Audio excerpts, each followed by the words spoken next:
Hi guys, welcome to Cannonall Farm. Farmer Darrell here, and today we're going to do one of our little educational videos. We've not done one for a little while, so we're going to take you over to one of our popular animals here at the farm, and that of course is our alpacas. So we're going to head to the rare breeds barn and we're going to see what the gang are up to.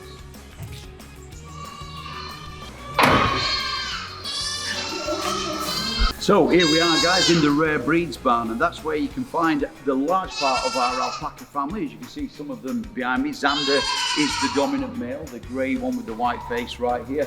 And we've got his lady friends and some of the youngsters as well. You will find some of our other alpacas spotted around in and around the farm. Some of them are still outside as well. So make sure on your next visit you watch out for all of them, including the very famous Helen, of course, one of our youngsters who's featured heavily on TV quite recently.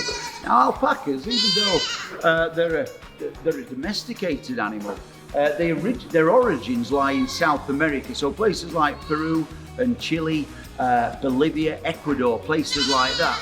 Now, they belong to a group of animals which are mammals called the camelids. That includes our llamas, of course, that includes vicuñas and guanacos. Now, it's thought that guanacos and vicuñas are the wild variant of llamas and alpacas. So the vicuña, being the smaller one, is where our alpacas got domesticated from. The llama, on the other hand, a taller animal from the guanaco. So the guanaco and vicuña, very different, and that's why the llama and alpaca are different in size. That's the main reason you can tell them apart, but the other main reason is this lovely wool. The fibre of the wool on the alpaca makes it very valuable. So like we take the fleeces off our sheep in South America, it's very much the alpaca that's bred for that reason. And there is actually classified in Peru 52 different coloured variants of alpaca fleece available. 52, so that's a lot of different coloured variations, and you can see a bit of the different colours on display right behind me. Now, when they're grazing up in the mountainous areas, they go up to the level parts of the mountains, and they can graze at, believe it or not, 5,000 metres above sea level, so that's a high altitude. So, as I've already said, these are bred for their wool. Their llama cousins, of course, they're mainly bred as beasts of burden. They're bred to carry stuff to market and things like that in that part of the world. So that's a significant difference. And the llama's fleece or coat is not worth anything near the quality of this lovely fibre that you find on the alpacas. Now, there are two different breeds of domesticated alpaca. There's the Suri and the Hakuya, if I've pronounced that correctly. So one of them has got a slightly thicker fleece than the other, so that's the main difference, but again available in that multitude of different colours, which is great for making items of clothing, sweaters, etc., but also things like blankets in that part of the world.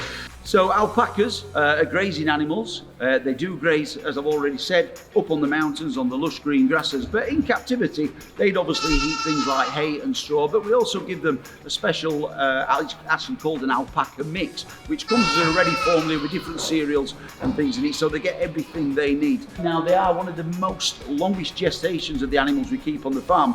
Believe it or not, these females behind me can be pregnant for 11 to 12 months, and they normally have one little career.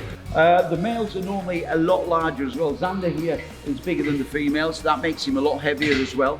And in a alpaca group, males would fight for dominance. So in captivity, you don't have males together because you don't want any injuries. One of their displays is spitting, of course. The camelid family are famous for that.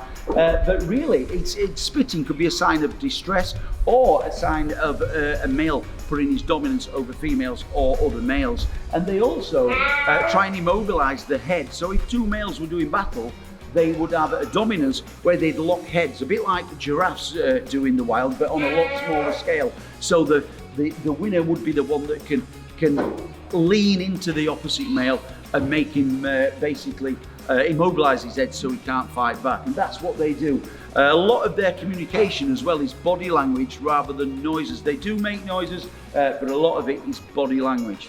Right then guys, so I hope that helps with our alpaca family. They are available to see at Cannonall Farm. So remember, if you are visiting, because of recent regulations, please pre-book your tickets in advance to avoid disappointment. Come and see how many of our alpaca family you can meet up with. If you've liked what you've seen today, please like and share as normal, and hopefully we'll see you all here again at the farm soon. But as always on an educational video, you've got 3 questions to answer, so get your thinking caps on. Firstly, what parts of the world do our alpacas originate from? Secondly, how many thousand meters above sea level can our alpacas graze at in the wild state? And finally, how many different coloured variants of the alpaca fleece are available to the natural alpaca in South America? Thanks again for joining us. Hope to see you all at the farm and see you again soon. Watch out for more videos. Farmer Darrell.